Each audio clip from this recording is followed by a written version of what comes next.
Hey mga brods, eto na nga, RJ Abarrientos or si Ron J. Abarrientos ay nag-declare na nga na sasali mga kabrods ngayong PBA Draft 2024. So ang dami na nga mga popular names na magpapadraft ngayon ng mga kabrods ngayong taon. So itong si RJ Abarrientos ay isang 5'11" na dating player ng FEU mga kabrods, tama raw. Tapos after na nyan, nagkaroon sila ng stint sa Gilas, Pilipinas along with Coach Tab Baldwin. Dito nakilala ito pong si RJ Abarrientos. Tapos nagkaroon siya agad ng offer dito sa Ulsan Hyundai Mobis dito sa KBL mga kabrods. At guess what? Siya ang tinanghal na Rookie of the Year that season at nag-a-average ng 13.6 points per game, 4.8 assists per game and 2.9 rebounds per game sa kanyang debut game dyan sa season 2022 to 2023 KBL mga kabrods. So decente yung mga numero na pinapakita talaga dyan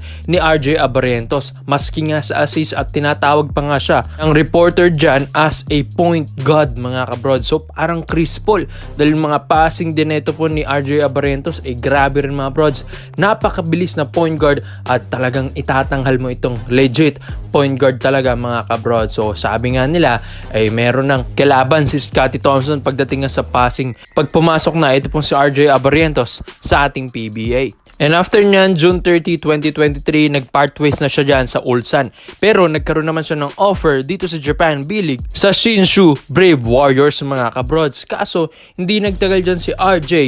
Isang taon lang siya dyan, kaya dito na siya babalik sa Pinas. So ito na nga, magpapadraft na siya sa PBA mga bro. So magaling-galing talagang point guard ito. Hindi naman ito o-offeran sa ibang bansa nang wala lang. At hindi rin naman ito tatawaging point guard dyan sa Japan maski sa Korea nang wala lang. Dahil malakas na point guard ito pong si Abarrientos. Muntik-muntikan pa nga nila, diba? Matalo ang Serbia nung hawak ni Coach Tab Baldwin ng Gilas, Pilipinas. Tapos puro amateur players yung mga nakuha niya sa lineup niya. At isa si RJ Abarrientos doon sa nagpakita ng Gilas against Serbia mga brods. How much more na lumakas na si RJ ngayon, puro pro leagues na yung mga pinagsasalihan neto sa ibang bansa tapos biglang papasok ng PBA. 24 years old lang ito pong si RJ Abarrientos mga brods, bata-bata pero hinug na talaga. So maraming teams ngayon na gustong ma-project at makuha ito pong si RJ Abarrientos. Po-project nga siya as a 4th pick overall, which is hawak yan ng Phoenix Super LPG mga brods. Pero mga brods, hindi nyo ba alam na ito pong SMB ay interesado rin pala dito kay RJ Abarrientos? Pero yun nga, ipipilit ng SMB na magkaroon ng trade negotiation sila dyan sa Phoenix Super LPG para makuha ito pong si RJ. Pero meron ding plan B ang SMB, which is pababagsakin nila sa 12th pick overall ito pong si RJ dahil yan ang pick ng SMB. Pero parang medyo malabo mga bros dahil malakas-lakas si Abarrientos.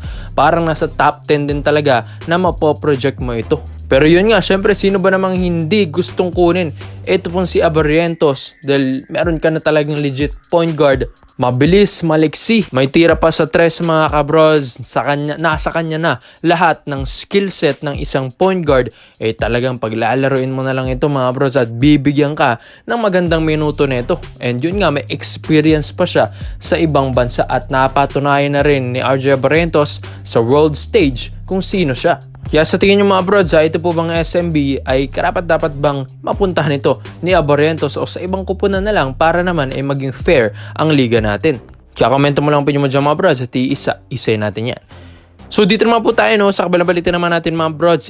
Ito pong si Dave Ildefonso mga kabrods, ang kapatid ni Sean Ildefonso na nasa Reign Ocean and Last Painters ngayon na nag-declare na rin na magpapadraft dito mga brods sa PBA. So after nga nito mag-champion mga brods sa season 85 ng UAAP sa Ateneo Blue Eagles mga brods, ito pong si Dave Ildefonso bigla siya agad nagkaroon ng offer dito po sa KBL sa Suwon KT Sonic Boom. So malakas-lakas ito pong si Dave Ildefonso, 6'3" or 6'4", na power forward ito, malapad-lapad ng katawan, maganda yung shooting din nito mga bros ni Dave Ildefonso. Sabi nga nila mas magaling ito sa kanyang kuya na si Sean na nauna dyan sa Rain or Shine sa PBA. Then mas athletic, mas matangkad, mas malakas, and yun nga, may handles din mga bros, kaya rin niyang mag point guard mga kabrods. Ito pong si Dave Ildefonso. Kaso nga lang yun nga, hindi na rin siya narinyo dyan sa Sonic Boom sa KBL, and wala na rin siyang ibang offer sa Korea or maski sa Japan. Kaya nga mga brods, dito babalik siya sa PBA sa Pinas, kaya magpapadraft siya ngayong taon. And yun nga, unang din nating nakilala ito pong si Dave Ildefonso sa Ateneo with Coach Tab Baldwin, at napatunayan din ni Dave Ildefonso kung sino siya sa world stage nung nahawakan sila ni Coach Tab Baldwin sa Gilas, Pilipinas, di ba? Isa rin si Sean doon sa mga nakilala, at yun nga, kaya nga siya nagkaroon ng offer sa Korea dahil napakita niya ang kanyang full potential maski against Serbia, na isa rin si Sean Ildefonso sa mga kumakana doon kahit amateur lang yung pinadala natin sa FIBA World Stage mga bros. Kaya ito ay babalik na siya sa Pinas, and alam ko nga hinug na rin ito pong si Dave Ildefonso. Nasa 24 years old lang ito pong player na ito, kaya malayo pa ang mararating, and kung sino man yung kupunan na magpapadraft sa kanya mga kabrods ay talagang swerte. And yun nga, speaking of kung sinong magpapadraft, na po project nga na maging 6th pick overall, ito pong si Dave Ildefonso. And sa 6th pick ay kuha yan ng NLEX Road Warriors. Pero mga brods ay hindi nyo rin ba alam na ang Ginebra ay interesado rin pala sa shooting guard or small forward na ito, kaya ipipilit nila sa number 10 pick ito pong si Dave Ildefonso kung kakayanin man. Yan ay plan B, pero yung unang plan ng Ginebra ay makikipag-trade sila sa NLEX Road Warriors, kagaya ng mga ginagawa nila sa mga first pick. Nakikipag-trade sila katulad ng nangyari kay Christian Hardinger na sa Blackwater sana pero nakuha ng SMB sa first pick mga kabrods. Well, malakas din naman talaga ito pong si Dave Ildefonso.